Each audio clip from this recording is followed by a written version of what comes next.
আসসালামু আলাইকুম। সবাইকে স্বাগতম P2 এর সাধারণ বিজ্ঞান ক্লাসে। তো বিজ্ঞান নিয়ে আমাদের মধ্যে ২ ধরনের চিন্তা কাজ করে। একটা হলো যে আমরা যারা সায়েন্স ব্যাকগ্রাউন্ডের না, তাদের মধ্যে এটা কাজ করে যে আমি যেহেতু সায়েন্সের না, সুতরাং এটাতে আমার বেশি সময় দিয়ে কোনো দরকার নাই। তার চেয়ে বরং আমি অন্য সাবজেক্টগুলো পড়ি, এটা আমার দিয়ে হবে না। তো এই চিন্তা করে সে সাধারণ বিজ্ঞান পড়ে না। আর যারা আমরা সায়েন্স ব্যাকগ্রাউন্ডের, তারা চিন্তা করে আরে আমি তো সবই পারি, এইটা আমার পড়ার দরকার নাই। তো দেখা যায় সেও এইখানে পড়ে না। তো আলটিমেটলি যেটা হয়, খুব সহজে যেখানে বিসিএসে খুব ভালো একটা মার্ক এই সাধারণ বিজ্ঞান থেকে পাওয়া সম্ভব, সেই জায়গাতে শুধুমাত্র অল্প একটু সময় না দেওয়ার কারণে আমাদের এখানে একটা ভালো একটা মার্ক মিস হয়ে যায়। তো আসলে ব্যাপারটা হলো যে বিসিএস এর কোশ্চেন প্যাটার্নটা সম্পর্কে আমাদের ধারণা থাকা দরকার, যে বিসিএস এ সাধারণ বিজ্ঞান থেকে কোশ্চেনগুলা কিরকম হয়। এটা কি বেসিক থেকে কোশ্চেন হয় নাকি ইনফরমেটিভ টাইপ কোশ্চেন হয়। তো আসলে বিসিএস পরীক্ষা এখানে কোশ্চেন হয় ইনফরমেশন রিলেটেড। ওকে, মানে বিজ্ঞান রিলেটেড ইনফরমেশনগুলা সম্পর্কে এখানে প্রশ্ন বেশি হয়।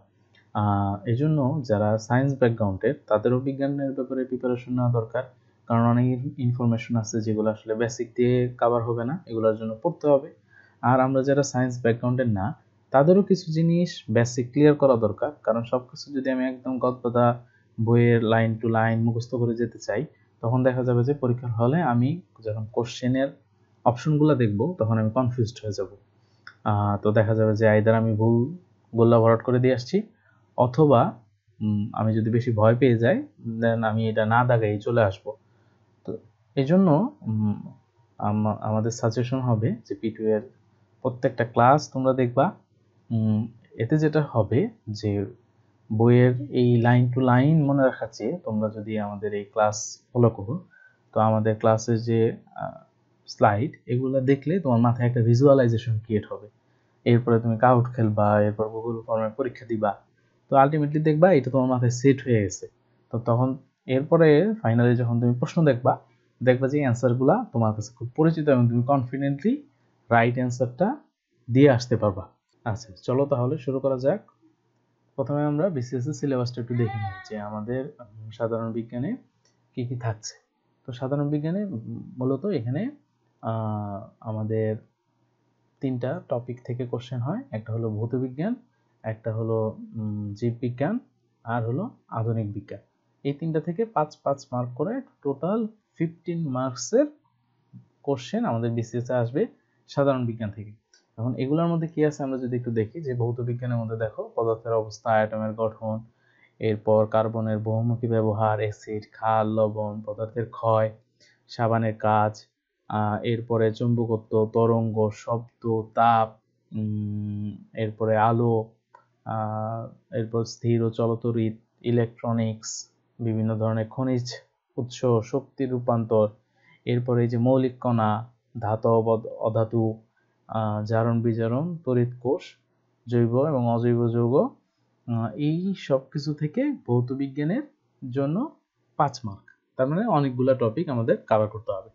আবার জীববিজ্ঞান থেকে দেখো যে জীববিজ্ঞান বিষয়ক বিভিন্ন কিছু ধর্ম, টিস্যু, জেনেটিক্স, এরপর অ্যানিমাল ডাইভার্সিটি, প্লান্ট ডাইভার্সিটি, এরপরে আছে সালোকসংশ্লেষণ, virus, bacteria, geological nomenclature, botanical nomenclature, প্রাণী জগৎ, উদ্ভিদ, ফুল ফল, রক্ত, রক্ত সঞ্চালন, রক্তচাপ, হৃৎপিণ্ড, এই সব কিছু থেকে 5 মার্কস। ওকে। আর আধুনিক বিজ্ঞান থেকে এরকম বেশ কিছু টপিকস এখানে আছে, ব্ল্যাক হোল, হিগের কণা, বায়ুমণ্ডল, এরপরে টেকটনিক প্লেট, বা বর্তমান সময়ে বিভিন্ন রোগের কারণ, সংক্রামক রোগ, এই সব কিছু নিয়ে আধুনিক বিজ্ঞান থেকে আমাদের 5 মার্কসের কোশ্চেন হবে। তো এই টোটাল 15 মার্কের জন্য আমাদের 3টা মেজর টপিকস কভার করতে হবে। একটা হলো ভৌতবিজ্ঞান, একটা হলো জীববিজ্ঞান, আর একটা হলো আধুনিক বিজ্ঞান। আচ্ছা, এখন আমরা পিবিএস বিসিএস এর একটু কোশ্চেনের অ্যানালাইসিস গুলো একটু দেখি। এখানে দেখো, এটা যেহেতু আমরা শুরুতে ভৌতবিজ্ঞানটা কভার করব, তো ভৌতবিজ্ঞানের এখানে যে টপিকগুলো আছে, মানে আমাদের বিসিএস এর সিলেবাসে যে টপিকগুলো আছে, তো তোমরা যদি একটু খেয়াল করো যে সব টপিক থেকে কম বেশি কিন্তু কোশ্চেন আসছে। যেমন ভৌত বিজ্ঞানের উন্নয়ন থেকে 33 বিসিএস কোশ্চেন ছিল, এরপরে ভৌত বিজ্ঞানের উন্নয়ন, ভৌত রসায়ন বিজ্ঞানের উন্নয়ন, এখানেও দেখো অনেক সময় কোশ্চেন আসছে। এরপরে তাপ থেকে কোশ্চেন হচ্ছে, তরঙ্গ থেকে কোশ্চেন হচ্ছে, আলো থেকে কোশ্চেন হচ্ছে। তার মানে এইখানে তোমরা যদি একটু খেয়াল করো যে প্রায় সব টপিক থেকে কিন্তু কম বেশি কোশ্চেন হচ্ছে। বিসিএস এ কোশ্চেন রিপিট হয় না, মানে এক কোশ্চেন দুইবার আসে এরকম খুব কম দেখা যায়, বা একদমই মানে এটা রেয়ার। কিন্তু বিসিএস এ কোশ্চেন সিমিলার আসে, মানে এক কাছাকাছি টাইপের কোশ্চেন বিসিএস এ হয়। একই কোশ্চেন দুইবার হয় না, কিন্তু কাছাকাছি কোশ্চেন হয়। এই জন্য আগের কোশ্চেনগুলো অ্যানালাইসিস করা আমাদের জন্য দরকার। তো আমরা আজকে যে টপিকটা নিয়ে আলোচনা করব এটা হলো পদার্থের অবস্থা ও পরিবর্তন। এরপর আমরা দেখব পদার্থের গঠন, তারপর পরমাণুর গঠন ও মৌলিক কণা এবং পর্যায় সারণী। এই জিনিসগুলো নিয়ে আজকে আমরা আলোচনা করব। এখন আমরা যদি একটু দেখি যে প্রিভিয়াস ইয়ারে এই টপিকগুলা থেকে কি কি কোশ্চেন বিসিএস এ আসছে, এটা যদি আমরা একটু দেখি তাহলে আমার মনে হয় যে আমাদের একটা আইডিয়া জেনারেট হবে যে কোন টাইপের কোশ্চেন আসলে হয়। তো দেখা একটা কোশ্চেন ছিল কোনটি মৌলিক পদার্থ। হ্যাঁ, এটা 33তম বিসিএস এর একটা কোশ্চেন ছিল কোনটি মৌলিক পদার্থ। এরপর 23তম বিসিএস এ ছিল তাপ প্রয়োগে সবচেয়ে বেশি প্রসারিত হয় কোন পদার্থ। এরপরে 12তমতে ছিল কোনটি সঠিক, যেটার অ্যান্সার ছিল বায়ু মিশ্র পদার্থ। তার মানে পদার্থ কোন রকমের পদার্থ এখান থেকে কিন্তু কোশ্চেন হচ্ছে। এরপরে একটা ছিল যে ক্লোরিন মৌলের নিউট্রন সংখ্যা কত, এটা 40তম বিসিএস এ আসছে। নিউক্লিয়াসের বিভাজনকে কি বলা হয়। এরপরে বিচ্ছিন্ন অবস্থায় একটি পরমাণুর শক্তি। এরপর 35তমতে আসছে নিচের কোনটি সত্য নয়। হ্যাঁ, যে এটার উত্তর ছিল ইলেকট্রন নিউক্লিয়াসে অবস্থান করে। আচ্ছা, তার মানে বোঝা যাচ্ছে যে পরমাণু রিলেটেড অনেকগুলো কোশ্চেন কিন্তু পরীক্ষায় আসছে, তাই না? আচ্ছা, তারপরে 34তমতে ছিল পরমাণু নিউক্লিয়াসে কি থাকে, হালকা গ্যাস কোনটা, আইসোটোপ এর ক্ষেত্রে কোনটি সঠিক, নিউট্রন সংখ্যা সমান কিন্তু ভর সংখ্যা সমান নয় তাদের কি বলে। তার মানে দেখা যাচ্ছে যে পরমাণু রিলেটেড বেশ অনেকগুলো প্রশ্ন কিন্তু আমরা অলরেডি দেখে ফেললাম। এরপরে 21তমতে ছিল পরমাণু চার্জ নিরপেক্ষ কেন হয়, এবং মৌলিক পদার্থের কোন ক্ষুদ্রতম কণা রাসায়নিক বিক্রিয়ায় অংশগ্রহণ করে, এটা দুইটা বিসিএস আসছে। তার মানে আমরা কিন্তু একটা ধারণা পেলাম যে বিভিন্ন ধরনের পদার্থ সম্পর্কে কোশ্চেন আসছে এবং পরমাণু রিলেটেড বেশ অনেক প্রশ্ন বিসিএস এ আগের বিসিএস গুলোতে আসছে, তাই না? আচ্ছা, তাহলে আমরা শুরু করি। তো আমরা শুরু করব পদার্থের অবস্থা ও পরিবর্তন দিয়ে। আচ্ছা, তাহলে পদার্থ কি জিনিস এটা আমরা সবাই জানি, যে যার ভর আছে, যেটা স্থান দখল করে এবং যার জড়তা আছে তাকে পদার্থ বলা হয়। আরেকটা জিনিস যেটা হলো শক্তি। তাহলে শক্তি কোনটা? শক্তি হলো যার ভর নেই এবং স্থান দখল করে না। তার মানে এখানে পদার্থ এবং শক্তির মধ্যে পার্থক্য হলো যে পদার্থ ভর আছে, স্থান দখল করে, অপরদিকে শক্তি ভর নেই এবং স্থান দখল করে না। এই রিলেটেড কোশ্চেন কিন্তু পরীক্ষায় আসতে পারে যে কোনটি শক্তি বা কোনটি পদার্থ নয়। এই রিলেটেড কোশ্চেন আসলে আমরা এটা দেখে নিব যে যেটার ভর আছে বা স্থান দখল করে সেটা পদার্থ, যেটা করে না সেটা শক্তি। আচ্ছা, পদার্থের অবস্থা এটা তিন রকমের হয়, একটা কঠিন পদার্থ, তরল পদার্থ আর বায়বীয় পদার্থ। যে কোনো বস্তু বা যে কোনো পদার্থ এই তিন অবস্থায় থাকতে পারে। সে কঠিন অবস্থায় থাকতে পারে, অথবা সে তরল অবস্থায় থাকতে পারে, অথবা সে বায়বীয় অবস্থায় থাকতে পারে। একমাত্র পানি একটা পদার্থ যে কিনা এই তিন স্টেটেই থাকতে পারে। আমরা জানি পানি যখন বরফ আকারে থাকে তখন সে কঠিন অবস্থায় থাকে, আবার পানি যখন কক্ষ তাপমাত্রায় মানে নর্মাল টেম্পারেচারে যখন পানিটা থাকে তখন সে লিকুইড বা তরল অবস্থায় থাকে। আর এই পানিটার টেম্পারেচার যদি তুমি 100 ডিগ্রি পর্যন্ত নিয়ে যাও তখন দেখা যাবে পানিটা ফুটতে শুরু করছে এবং এটা গ্যাস আকারে উড়ে যাচ্ছে, এটাকে আমরা বাষ্প বলি। তার মানে পানিটা 100 ডিগ্রি সেলসিয়াস তাপমাত্রায় দেখা যায় সে গ্যাসীয় অবস্থায় অবস্থান করে। তার মানে পানি, সলিড, লিকুইড এবং গ্যাস এই তিন অবস্থায় থাকতে পারে। তো এটাকে আমরা বলি পদার্থের রূপান্তর, যে তাপের কারণে পদার্থ এক অবস্থা থেকে অন্য অবস্থায় সে পরিবর্তিত হয়। আচ্ছা, তো এটার সাথে আরো কিছু আমাদের ডেফিনেশন জানা দরকার, যে একটা হলো গলনাঙ্ক, স্ফুটনাঙ্ক, ঊর্ধ্বপাতন এবং তুহিনী ভবন। গলনাঙ্ক কি জিনিস? যে তাপমাত্রায় কোনো কঠিন পদার্থ গলা শুরু করে। ফ্রিজ থেকে বের করার পর যদি তুমি একটু বরফের টুকরা রেখে দাও, তাহলে দেখবে এটা গলা শুরু করছে। তার মানে এইটা হলো বরফের গলনাঙ্ক। যে তাপমাত্রায় কোনো ম্যাটেরিয়ালস বা কোনো পদার্থ গলতে শুরু করে তাকে আমরা বলি গলনাঙ্ক। আর স্ফুটনাঙ্ক কি, যে তুমি যদি হিট আরো বাড়াও, হ্যাঁ, তুমি তাপটা আরো বাড়াই দিলা, তখন দেখা যাবে যে পানিটা ফোটা শুরু করছে। এই টেম্পারেচারটাকে আমরা বলি স্ফুটনাঙ্ক। যে টেম্পারেচারে বা যে তাপমাত্রায় কোনো তরল ফোটা শুরু করে তাকে আমরা স্ফুটনাঙ্ক বলি। তাহলে এখন হলো ঊর্ধ্বপাতন। ঊর্ধ্বপাতন কি জিনিস? ঊর্ধ্বপাতন হচ্ছে যে কোনো কঠিন পদার্থরে তুমি তাপ দিলা, যে এখানে তুমি হিট দিচ্ছ, হ্যাঁ, সলিড পদার্থ, এটা তরল না হয়ে ডিরেক্টলি গ্যাস হয়ে গেল। হ্যাঁ, এটা তরল হয় নাই, ডিরেক্টলি একদম গ্যাসে চলে গেছে তরল না হয়ে, এটার আমরা বলি ঊর্ধ্বপাতন। আর তুহিনিভবন হচ্ছে এটার উল্টা, যে কোনো গ্যাস সে তাপ বর্জন করছে, এখানে তো আমরা তাপ দিছি, এখানে সে তাপ বর্জন করছে, বর্জন করে সে ডিরেক্ট কঠিন পদার্থে পরিণত হয়েছে, যে গ্যাস থেকে সে ডিরেক্ট কঠিন পদার্থ হয়ে গেছে, এটাকে আমরা বলি তুহিনিভবন। তার মানে এখানে ঊর্ধ্বপাতন হচ্ছে সলিড থেকে সে ডিরেক্ট গ্যাসে পরিণত হয়, এটা হলো ঊর্ধ্বপাতন।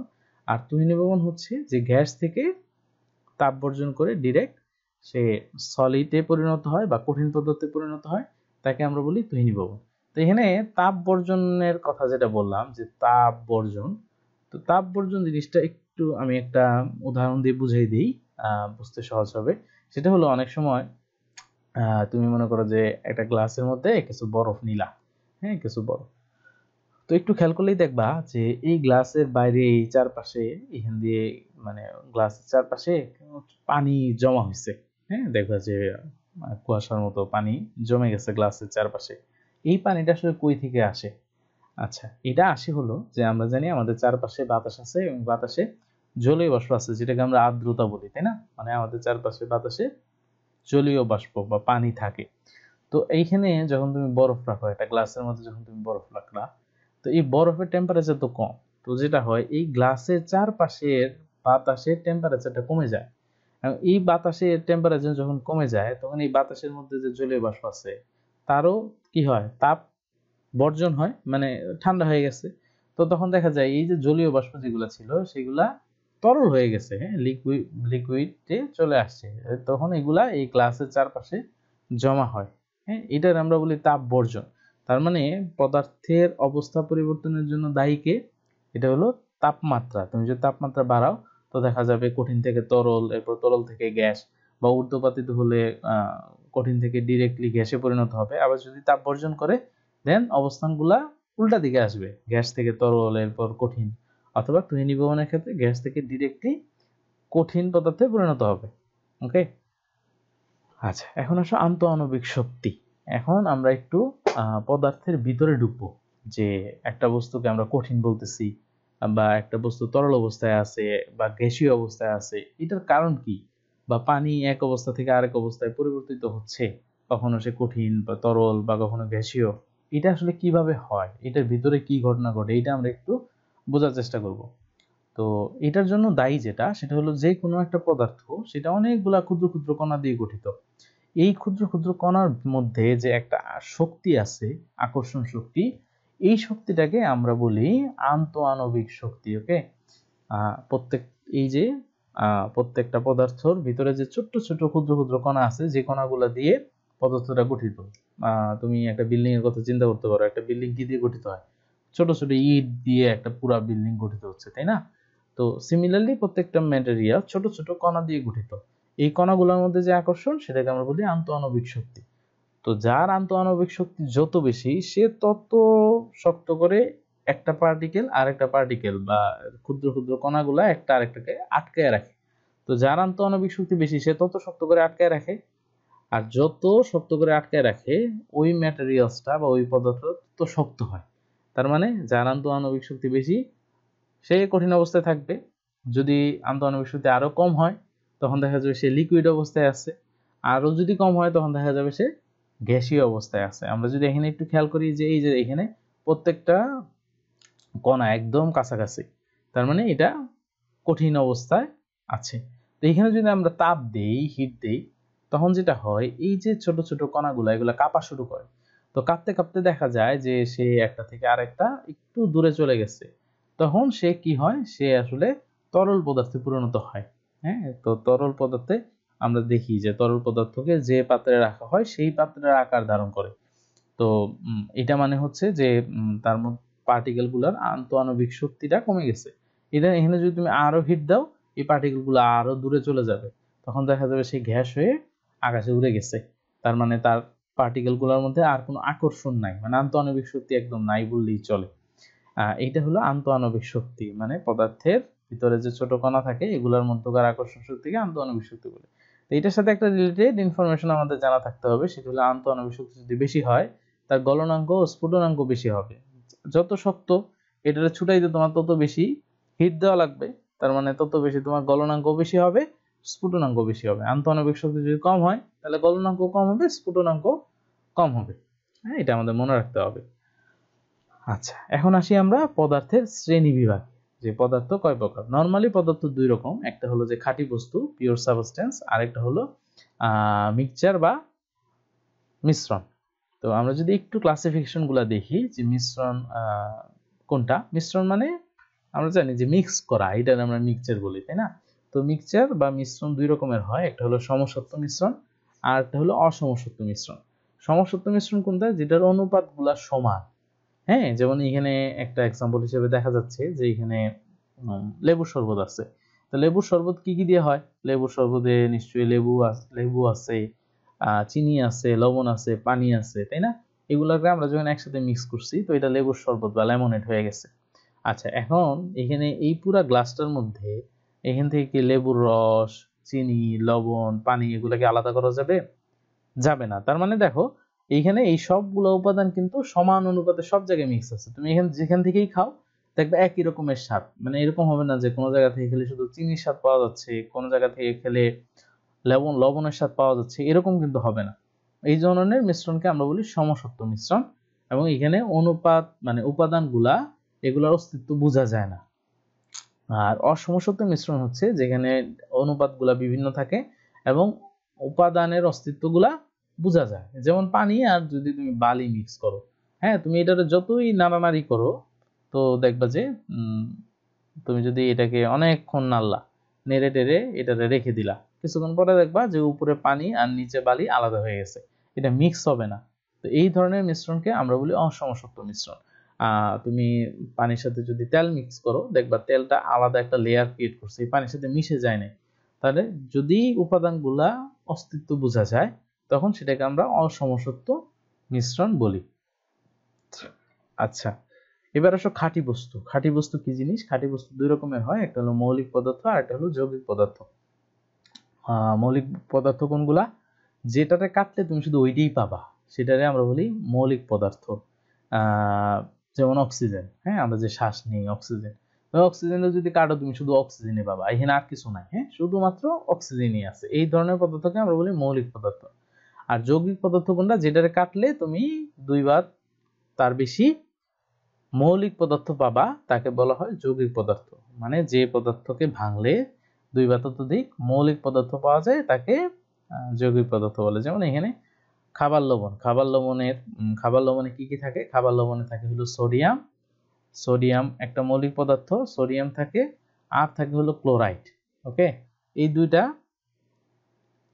মৌলিক পদার্থ মিলে আমরা যে খাই, যে খাবার লবণ যেটা, হ্যাঁ, সল্ট, সেই সল্ট ক্রিয়েট হয়। তো এই যে সোডিয়াম আমরা Na লিখি, আর এই যে ক্লোরিন বা ক্লোরাইড এটাকে আমরা Cl লিখি।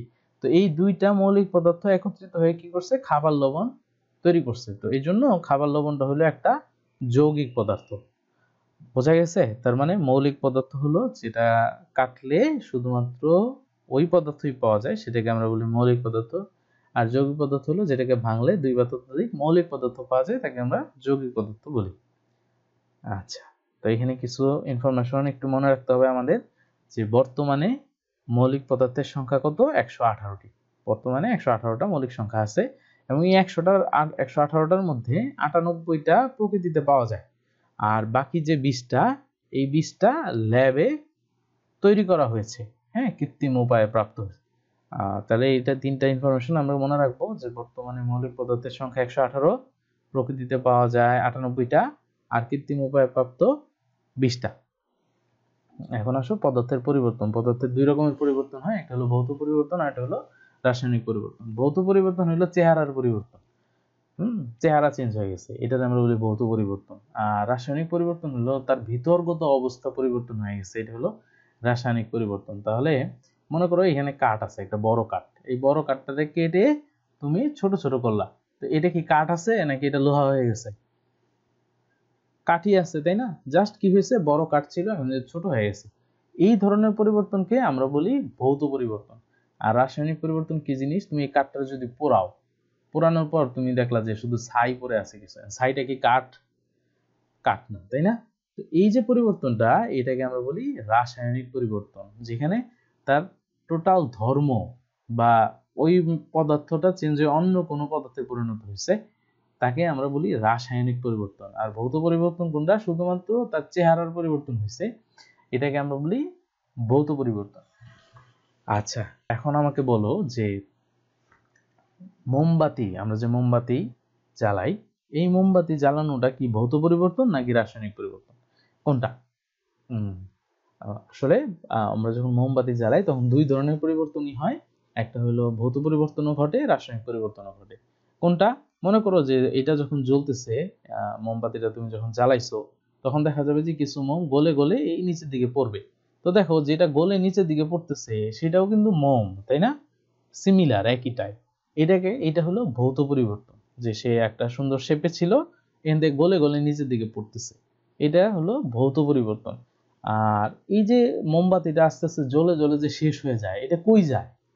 এই যে জ্বলতেছে, এটা পুড়ে যে উড়ে যাচ্ছে, এটা দেখা যায় যে পুড়ে আকাশে উড়ে যাচ্ছে, তখন এই মোমটা আর মোম থাকে না, সে গ্যাস হয়ে উপরে চলে যায়। এই পরিবর্তনটা হলো কেমিক্যাল বা রাসায়নিক পরিবর্তন। এখন আসো আমরা একটু পদার্থের ভিতরে ঢুকি। হ্যাঁ, এতক্ষণ আমরা পদার্থের বাইরে বিষয়গুলো নিয়ে কথা বললাম, এখন আমরা পদার্থের ভিতরে গিয়ে ঢুকবো, যে পদার্থের ভিতরে কি আছে।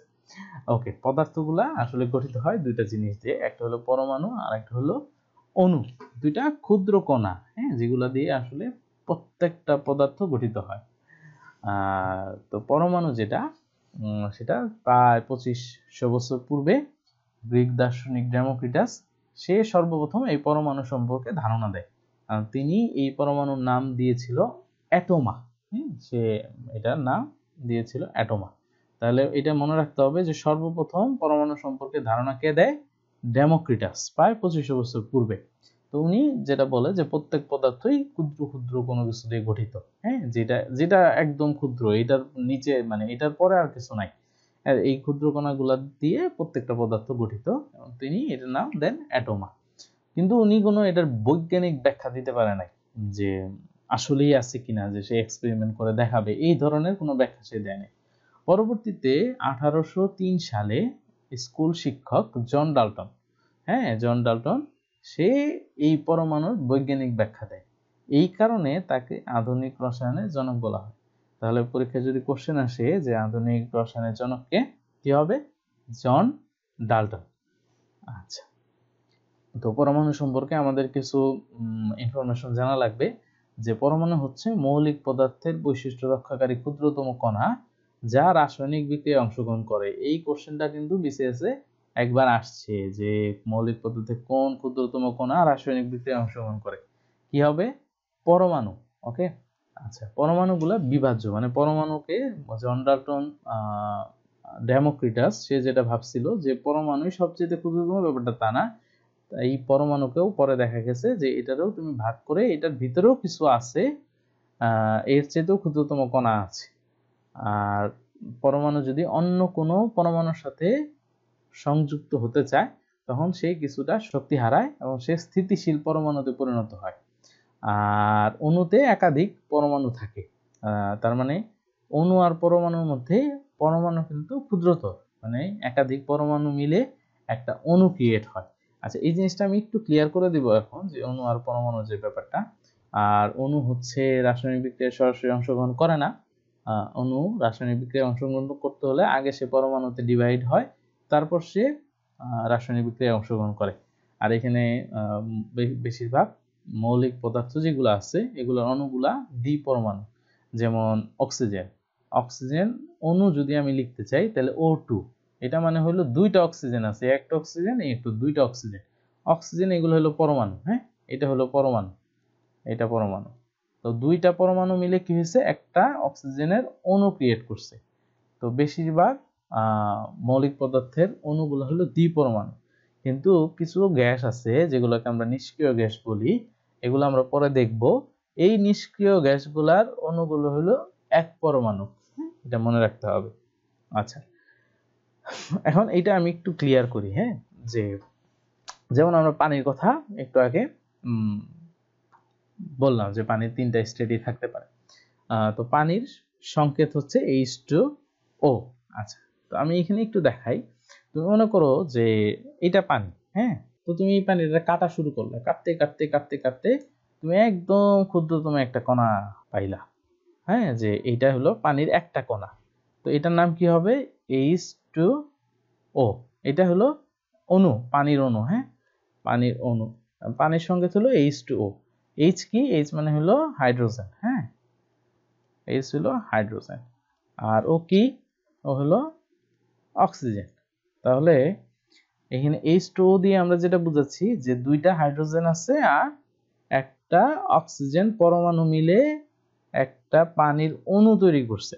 তার মানে দেখো এই অণুটা কি দিয়ে গঠিত, দুইটা হাইড্রোজেন পরমাণু আর একটা অক্সিজেন পরমাণু, এইটা দিয়ে এইগুলা একত্রিত হয়ে কি করছে, পানির একটা অণু ক্রিয়েট করছে। এই যে পানির একটা অণু ক্রিয়েট করছে।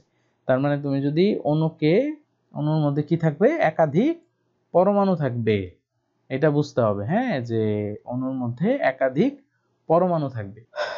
তো আশা করি বুঝতে পারছো। যে কোনো কিছু, যেমন মনে করো সোডিয়াম ক্লোরাইড, তাহলে এইটা একটা পরমাণু, সোডিয়ামের একটা পরমাণু, এটা সোডিয়ামের পরমাণু। আর এই ক্লোরিনটা কি, এটা হলো ক্লোরিনের একটা পরমাণু। এই দুইটা একত্রিত হয়ে কি করছে, সল্ট, হ্যাঁ, খাবার লবণ বানাইছে। তার মানে এইটা হলো সল্টের একটা অণু। আর এটা যদি তুমি ভাগ করো তাহলে কি পাবা, তুমি দুইটা পরমাণু পাবা, একটা সোডিয়ামের আর একটা ক্লোরিনের। তো এই জিনিসটা আমাদের ক্লিয়ার থাকতে হবে, হ্যাঁ, যে অণুকে যদি আমরা ভাঙি তাহলে আমরা কি পাবো, একাধিক পরমাণু পাবো। বোঝা গেছে? এখন আসো পারমাণবিক ভর এবং আণবিক ভর।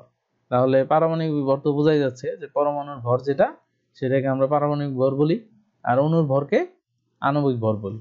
তো এখানে কয়েকটা জিনিস, এগুলা একদম মুখস্থ করে ফেলবা, যে হাইড্রোজেনের পারমাণবিক ভর কত, 1.67 × 10⁻⁻24 গ্রাম। এটা হলো সবচেয়ে হালকা মৌল, হ্যাঁ, এটা হাইড্রোজেন সবচেয়ে হালকা মৌল। আর সবচেয়ে ভারী মৌল যেটা, সেটা হলো ইউরেনিয়াম, এটার ভর হলো 3.95 × 10⁻22। আর পানির একটা অণুর ভর হচ্ছে 2.99 × 10⁻23 গ্রাম। আচ্ছা, এখন একটা ইম্পর্টেন্ট জিনিস আমরা দেখবো, সেটা হলো অ্যাভোগাড্রোর সংখ্যা। তো এই যে অ্যাভোগাড্রো দেখা যাচ্ছে, তো সে বলছে যে 1 মোল, হ্যাঁ, 1 মোল কোন বস্তুতে এই 6.02 × 10⁻23 সংখ্যক অণু বা পরমাণু থাকে। 1 মোল কি জিনিস, 1 মোল মনে করো যে আসলে 1 গ্রাম বা 1 গ্রাম পরিমাণ হাইড্রোজেন। এই 1 গ্রাম হাইড্রোজেনে যদি আমি লিখি যে 1 গ্রাম হাইড্রোজেন, এখানে এত সংখ্যক কি থাকবে, পরমাণু থাকবে। এই সংখ্যাটাকে আমরা বলি অ্যাভোগাড্রোর সংখ্যা, 6.02 × 10⁻23। আচ্ছা, এখন দেখো মৌলের প্রতীক। মৌলের প্রতীক হচ্ছে, মৌলগুলোকে আমরা সংক্ষিপ্তভাবে প্রকাশ করি প্রতীক দিয়ে। এখন সব জায়গায় অক্সিজেন, হাইড্রোজেন, কার্বন এত বড় বড় নাম লেখা তো ডিফিকাল্ট। এই কারণে আমরা যেটা করি যে প্রত্যেকটা মৌলের নামের প্রথম অক্ষরকে ক্যাপিটাল লেটারে প্রকাশ করি। এইটাই মৌলের প্রতীক। যেমন অক্সিজেন, অক্সিজেনের প্রথম অক্ষর কি, ও, এই জন্য অক্সিজেনের প্রতীক হচ্ছে ও। হাইড্রোজেনের প্রথম অক্ষর এইচ, সেজন্য এইচ লিখি। Carbon C. কিন্তু এখন সমস্যা হচ্ছে যদি সিমিলার টাইপ নাম থাকে, যেমন একটা মৌল হচ্ছে কোবাল্ট, হ্যাঁ, তাহলে এখন কোবাল্টের যদি আমি প্রতীক সি লিখি, তাহলে সি দিয়ে কি বুঝবো, কার্বন বুঝবো নাকি কোবাল্ট বুঝবো? তো সেই কারণে যেগুলো সিমিলার নাম, যেমন কার্বনের প্রতীক তো সি, এখন কোবাল্টকে যদি আমি সি দেখি তাহলে তো হবে না। এই কারণে আমরা যেটা করি, সিমিলার নাম যেগুলা সেগুলাতে এই বড় হাতের অক্ষরের সাথে একটা ছোট হাতের অক্ষর লাগাই দিই। যেমন এইখানে লাগাই দিই ও। এই সিওতে আমরা বুঝি কোবাল্ট। আবার মনে করো ক্লোরিন, হ্যাঁ, সিএইচ ক্লোরিন। এখন ক্লোরিনেরও তো প্রথম অক্ষর সি, তো এই জন্য ক্লোরিনকে আমরা প্রকাশ করি সি এল দিয়ে, ক্লোরিন। এরকম করে আইদার নামের প্রথম অক্ষর আমরা বড় হাতের অক্ষর ইউজ করি, অথবা মৌলের প্রথম অক্ষর বড় হাতের সাথে অন্য একটা অক্ষর ছোট হাতের লিখে আমরা মৌলের প্রতীক প্রকাশ করি। যেমন নাইট্রোজেনের এন, হিলিয়াম, এটাও হাইড্রোজেনের মতো হিলিয়াম, তো এইটা তো এইচ লিখলে তো হাইড্রোজেন হয়ে যাবে, এই জন্য এটার জন্য কি ইউজ করি আমরা, এটার প্রতীক হচ্ছে এইচ ই। এইচ ই দিয়ে আমরা বুঝি হিলিয়াম। বোঝা গেছে? এটা হলো মৌলের প্রতীক। আচ্ছা দেখো, এখন যৌগের সংকেত। যৌগ কি? যৌগ তো আমরা জানি যে এক বা দুই বা ততোধিক মৌলিক পদার্থ মিলে একটা যৌগ ক্রিয়েট করে। যেমন পানি, পানি একটা যৌগিক পদার্থ, এবং আমরা জানি যে দুইটা হাইড্রোজেন পরমাণু এবং একটা অক্সিজেন পরমাণু মিলে পানির একটা অণু গঠিত হয়।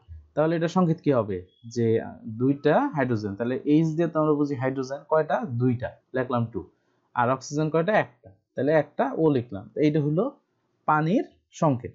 আবার কার্বন ডাইঅক্সাইড, একটা কার্বন আর দুইটা হাইড্রোজেন পরমাণু মিলে কার্বন ডাইঅক্সাইড গঠিত, এজন্য এটার সঙ্গে CO2। সিতে আমরা বুঝতেছি কি, এটা হলো কার্বন আর অক্সিজেন পরমাণু, অক্সিজেন কয়টা আছে, দুইটা। এটাকে আমরা বলি যৌগের সংকেত, মানে যৌগিক পদার্থটা যেসব মৌলিক পদার্থ নিয়ে গঠিত সেই মৌলিক পদার্থগুলোর প্রতীক এবং তাদের পরিমাণ, সেই সংখ্যাটা আমরা লিখে যৌগের সংকেত প্রকাশ করি। এখন আসো আণবিক সংকেত আর স্থূল সংকেত।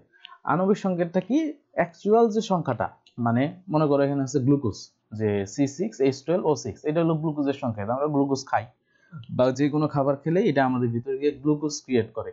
তো এই গ্লুকোজের সংকেত হচ্ছে C6H12O6। এটা দিয়ে আমরা কি বুঝতেছি বলতো, যে কার্বন আছে 6টা, হাইড্রোজেন আছে 12টা, আর অক্সিজেন আছে 6টা। এই সংকেতটাকে আমরা বলি আণবিক সংকেত, যেখানে পরমাণুগুলোর সঠিক সংখ্যাটা আমরা প্রকাশ করি, প্রকৃত সংখ্যা। এখন এই 6:12:6, এটা দিয়ে আমরা কি লিখতে পারি, যদি ভাগ করে দিই 6 দিয়ে, তাহলে কি হবে, 1:2:1।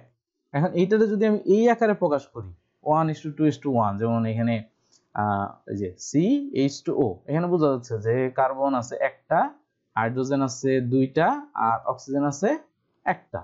হ্যাঁ, এই যে এইভাবে যদি অনুপাত আকারে প্রকাশ করি তাহলে সেই সংকেতটা আমরা বলি স্থূল সংকেত। তাহলে আণবিক সংকেত হচ্ছে যেখানে আমরা পরমাণুগুলোর প্রকৃত সংখ্যা প্রকাশ করি, সেটা হলো আণবিক সংকেত। আর যেখানে অনুপাত আকারে প্রকাশ করি সেটাকে আমরা বলি স্থূল সংকেত।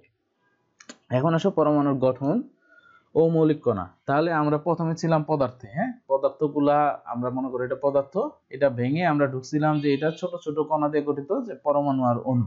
এখন আমরা পরমাণুর ভিতরে ঢুকে দেখি যে পরমাণুর ভিতরে কি আছে। তো পরমাণুর ভিতরে দুই ধরনের কণা থাকে, একটা হলো অস্থায়ী কণা, একটা হলো স্থায়ী কণা। অস্থায়ী কণাগুলো কিরকম, অস্থায়ী কণাগুলো অনেকটা এরকম, হ্যাঁ, যে টুগেদার ফরএভার, ওকে, মানে এরা অস্থায়ী ভাবে থাকে, মানে কখনো থাকে আবার থাকে না, এরকম। যেমন নিউট্রিনো, অ্যান্টিনিউট্রিনো, পজিট্রন, মেসন, এগুলো হলো অস্থায়ী কণা। আর কিছু আছে স্থায়ী কণা, বউয়ের মতো, হ্যাঁ, এগুলো হলো বউ। কি কি আছে, ইলেকট্রন, প্রোটন আর নিউট্রন, এগুলা পরমাণুর মধ্যে স্থায়ী, সবসময় এগুলা থাকে। আচ্ছা, একটু ডান পাশের চিত্রটা খেয়াল করো, এটা অনেকটা পরমাণুর ভিতরে এইরকম গঠন থাকে, যেটা আর মাঝখানে একটা অংশ থাকে, মাঝখানে একটা অংশ, যেটাকে আমরা বলি পরমাণুর নিউক্লিয়াস। এই নিউক্লিয়াসে কি থাকে, নিউক্লিয়াসে থাকে এই প্রোটন আর এই নিউট্রন, এই দুইটা থাকে পরমাণুর নিউক্লিয়াসের মধ্যে। এই দেখো লালগুলা, হ্যাঁ, লালগুলো হলো প্রোটন, আর এই অ্যাশ কালারের যেগুলো, এগুলো হলো নিউট্রন। তো পরমাণু এই নিউক্লিয়াসের ভিতরে থাকে প্রোটন আর নিউট্রন, আর এবং চারপাশে এই ইলেকট্রনগুলা ঘুরে বেড়ায়, হ্যাঁ, চারপাশে, পরমাণুর চারপাশে ইলেকট্রনগুলা ঘুরে বেড়ায়। এটা অনেকটা আমাদের সৌরজগতের মতো। আমাদের সৌরজগৎটা কিরকম, মাঝখানে সূর্য আছে, তাই না, এবং এটা চারপাশে কি করে, বিভিন্ন গ্রহগুলা ঘুরে বেড়ায়। তো এই গ্রহ যেগুলা, এগুলারে তুমি মনে করো যে ইলেকট্রন। আর এই যে মাঝখানে যেটা সূর্য, এই সূর্যের মধ্যে কি কি আছে, এখানে প্রোটন আছে আর নিউট্রন আছে। বোঝা গেছে? এটা হলো স্থায়ী কণা, ইলেকট্রন, প্রোটন, এবং নিউট্রন। তো ইলেকট্রনটা আবিষ্কার করে জে থমসন 1897 সালে। এবং এটা মনে রাখতে হবে যে ইলেকট্রন কিন্তু নেগেটিভ চার্জ বিশিষ্ট। হ্যাঁ, ইলেকট্রন নেগেটিভ চার্জ বিশিষ্ট এবং তার চার্জের পরিমাণ 1.6 × 10⁻19 কুলম্ব এবং এটার ভর হলো 9.1085 × 10⁻28 গ্রাম।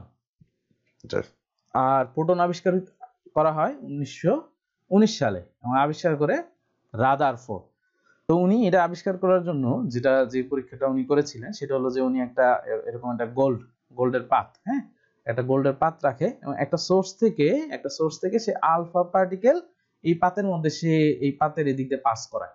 আলফা পার্টিকেল যেটা, এটা পজিটিভ চার্জ বিশিষ্ট, হ্যাঁ, প্লাস পজিটিভ, এবং এই প্রোটনও কিন্তু পজিটিভ চার্জ বিশিষ্ট। তো উনি যখন এটা এখান দিয়ে পাস করলো তখন উনি দেখলো যে এই যে উনি পার্টিকেল গুলো পাস করছে, এই পার্টিকেল গুলা কিছু সোজা এদিকে চলে গেছে, আবার কিছু বিভিন্ন দিকে রিফ্লেক্ট করে বিভিন্ন জায়গায় ছড়িয়ে পড়ছে। আর এটা ডিটেক্ট করার জন্য চারপাশে একটা ডিটেক্টর দিয়ে রাখছিল যেখানে এই আলফা পার্টিকেল গুলো ছাপ পড়ছে গিয়ে।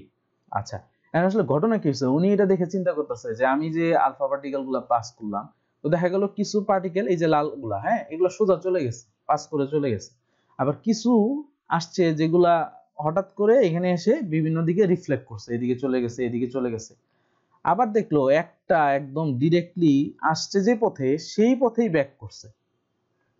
তো উনি এই পরীক্ষা থেকে উনি ডিসাইড করলেন যে নিশ্চয়ই পরমাণুর মাঝখানে ধনাত্মক চার্জ বিশিষ্ট কিছু একটা আছে। কারণ কি, এই আলফা পার্টিকেল যেটা আসছে, এই আলফা পার্টিকেল তো পজিটিভ, আর আমরা জানি যে পজিটিভ কি করে, বিকর্ষণ করে, আর পজিটিভ নেগেটিভ আকর্ষণ করে। হ্যাঁ, পজিটিভ নেগেটিভ আকর্ষণ করে আর পজিটিভ বিকর্ষণ করে। তো উনি বুঝলো যে নিশ্চয়ই এখানে পজিটিভ কিছু আছে, যে কারণে যে পার্টিকেল গুলা এই কাছাকাছি আসছে এগুলা রিফ্লেক্ট করছে, বিভিন্ন দিকে চলে গেছে বিকশিত হয়ে, আর যেটা এটা সোজাসুজি আসছিল এটা একদম ডিরেক্ট উল্টা দিকে ব্যাক করছে। তখন উনি এই প্রোটনটা আবিষ্কার করে। এখন আসলে নিউট্রন আবিষ্কার করে চ্যাডউইক। এই চ্যাডউইক কিন্তু না, এটা মার্বেলের চ্যাডউইক উনি না, অন্য এক চ্যাডউইক 1932 সালে নিউট্রন আবিষ্কার করে। এবং নিউট্রনের ভর হলো 1.673 × 10⁻24 গ্রাম -24 গ্রাম এবং এটার কোনো চার্জ নাই। হ্যাঁ, এটা পজিটিভও না নেগেটিভও না, এটা হলো নিউট্রাল। আচ্ছা, এখন আসো পারমাণবিক সংখ্যা ও ভর সংখ্যা। পারমাণবিক সংখ্যা কি? পারমাণবিক সংখ্যা হচ্ছে যে একটা পরমাণুর মধ্যে যতগুলা প্রোটন থাকে এই সংখ্যাকে আমরা বলি পারমাণবিক সংখ্যা। একটা পরমাণুতে যত সংখ্যক কি থাকবে, প্রোটন থাকবে, প্রোটন, এই প্রোটনের সংখ্যাকে আমরা পারমাণবিক সংখ্যা বলি। আর ভর সংখ্যা হচ্ছে যে প্রোটন আর নিউট্রনের যোগফল, যতগুলা প্রোটন আছে যোগ হলো যতগুলা নিউট্রন আছে, এই যোগ সংখ্যাকে আমরা বলি ভর সংখ্যা। যেমন সোডিয়ামের মধ্যে প্রোটন আছে 11টা, তাহলে পারমাণবিক সংখ্যা কত? 11। এবং এটারে আমরা নিচে লিখি, পরমাণুর নিচে লিখি, নিচে, আর ভর সংখ্যাটা লিখি উপরের দিকে। আর ভর সংখ্যা কত? 23। তার মানে 11-র সাথে কত যোগ হয়েছে? 12 যোগ হয়েছে। তো এই 12 কি? এই 12 হলো নিউট্রন।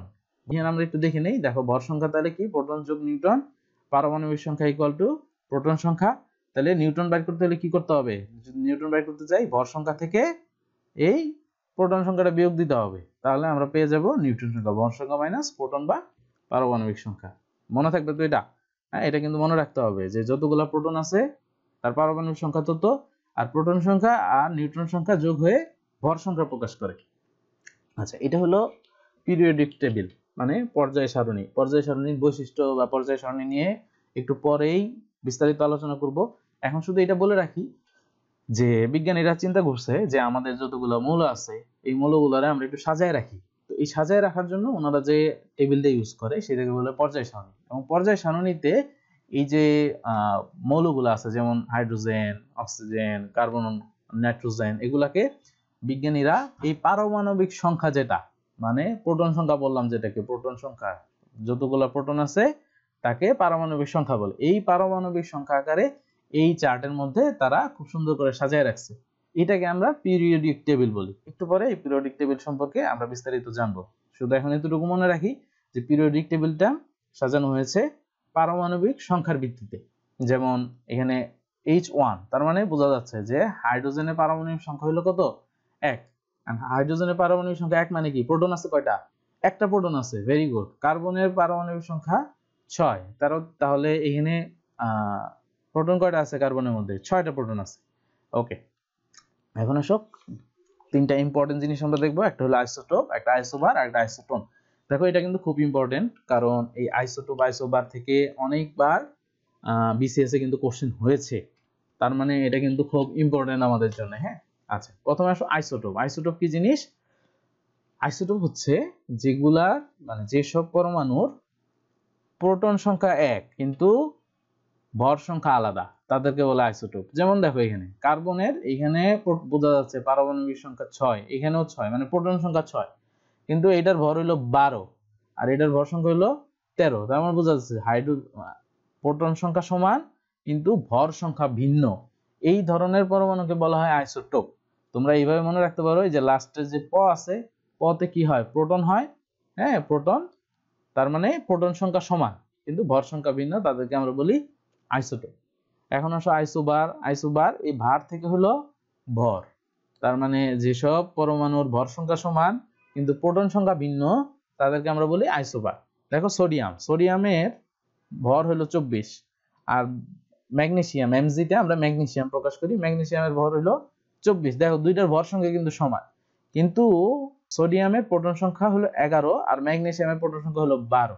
11 আর 12 তো সমান না, তার মানে প্রোটন সংখ্যা সমান না কিন্তু ভর সংখ্যা সমান। তোমরা এটাতে মনে রাখবা, হ্যাঁ, যে বার থেকে ভর মানে ভর সংখ্যা সমান কিন্তু প্রোটন সংখ্যা ভিন্ন, তাদেরকে আমরা বলি আইসোবার।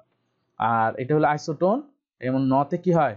নিউট্রন, তার মানে যেসব পরমাণু নিউট্রন সংখ্যা সমান কিন্তু প্রোটন সংখ্যা সমান না, তাদেরকে আমরা বলি আইসোটোন। এখানে একটু খেয়াল করো, এই এ আর এ হলো আর্গন, কে দিয়ে আমরা বুঝাই পটাশিয়াম, সি এ তে ক্যালসিয়াম, সালফার প্রকাশ করি এস দিয়ে, আর ক্লোরিন প্রকাশ করি সিএল দিয়ে। এখন দেখো আর্গনের পারমাণবিক সংখ্যা হচ্ছে 18 আর ভর সংখ্যা হলো 38, তাহলে নিউট্রন কত? এই দুটার বিয়োগফল, বিয়োগ করে দেখবা আসে 20। আচ্ছা, তাহলে এখানে আর্গনের নিউট্রন সংখ্যা হলো 20, পটাশিয়াম পারমাণবিক সংখ্যা হলো 19 আর ভর সংখ্যা 39, পার্থক্য 20, তার মানে এখানেও 20টা নিউট্রন আছে, এখানেও 20টা নিউট্রন আছে, সালফারের মধ্যেও 20টা নিউট্রন আছে, ক্লোরিনের মধ্যেও 20টা নিউট্রন আছে। দেখো সবগুলার নিউট্রন সংখ্যা সমান, কিন্তু দেখো এগুলার একটারও প্রোটন সংখ্যা সমান না। তার মানে যেসব পরমাণুর নিউট্রন সংখ্যা সমান কিন্তু পরমাণুর সংখ্যা সমান না, তাদেরকে আমরা বলি আইসোটোন। তাহলে এটা মনে রাখবা যে লাস্টে ন আছে, ন থেকে নিউট্রন, তাহলে নিউট্রন তোমার নিউট্রন সংখ্যা সমান। তাহলে এই তিনটা যদি আমি আরেকবার একটু রিপিট করি, যে আইসোটোপ হলো যেটা প্রোটন সংখ্যা সমান কিন্তু ভর সংখ্যা ভিন্ন, আইসোবার হ্যাঁ বা ভর, ভর থেকে যেগুলোর ভর সংখ্যা সমান কিন্তু প্রোটন সংখ্যা ভিন্ন, তাদেরকে আমরা বলি আইসোবার। আইসোটোন ন থেকে হলো নিউট্রন, তার মানে যেসব পরমাণু নিউট্রন সংখ্যা সমান কিন্তু ভর সংখ্যা বা প্রোটন সংখ্যা ভিন্ন, তাদেরকে আমরা বলি আইসোটোন। ক্লিয়ার? এখন আসো পরমাণুর ইলেকট্রন বিন্যাস। হ্যাঁ, এইটা কিন্তু আমাদের খুব ভালো করে বুঝতে হবে, ঠিক আছে? আচ্ছা, তো একটু আগেই বলছিলাম যে পরমাণুর ভিতরে কি থাকে? পরমাণুর ভিতরে মাঝখানে একটা অংশ থাকে যেটা আমরা বলি নিউক্লিয়াস। এই যে এটা নিউক্লিয়াস। তো এই নিউক্লিয়াসের মধ্যে কি থাকে? প্রোটন আর নিউট্রন। আর বলছিলাম যে ইলেকট্রনগুলো কি করে? সূর্যের চারপাশে গ্রহগুলো যেরকম ঘুরে, নিউট্রনগুলো বিভিন্ন কক্ষপথে ঘুরতে থাকে। তো মিস্টার বোর সে একটা মডেল দিছে যে কিভাবে আসলে এই ইলেকট্রনগুলো থাকে, তারা কি মন মতো থাকে নাকি কোনো নির্দিষ্ট জায়গায় থাকে। সে এইভাবে একটা মডেল দ্বারা করাইছে যেখানে সে ধারণা দিচ্ছে যে পরমাণুর ভিতরে ইলেকট্রনগুলো কিভাবে থাকে। তো উনি যেটা বলেন যে পরমাণুর ভিতরে কিছু নির্দিষ্ট কক্ষপথ আছে, কক্ষপথ বা নির্দিষ্ট জায়গা আছে। এই যে এগুলা, হ্যাঁ, নির্দিষ্ট কক্ষপথ, যেমন পৃথিবীর একটা কক্ষপথ আছে, মঙ্গলের একটা কক্ষপথ আছে। গ্রহগুলো কিন্তু সেই কক্ষপথ জুড়ে ঘুরে, বিভিন্ন দিকে চলে যায় না। সিমিলার উনি যেটা বলেন যে পরমাণুর মধ্যে এরকম নির্দিষ্ট কিছু কক্ষপথ আছে, এই কক্ষপথগুলোতে ইলেকট্রনগুলা ঘুরতে থাকে। তো এরকম 4টা কক্ষপথের কথা বলা হয়েছে। একটাকে আমরা বলি কে শেল, এই যে কে, হ্যাঁ, যেটা 1 নাম্বার কক্ষপথ, এরপরে 2 নাম্বার কক্ষপথ, এরপরে 3 নাম্বার, 4 নাম্বার, যেগুলোকে আমরা কে এল এম এন দিয়ে প্রকাশ করি।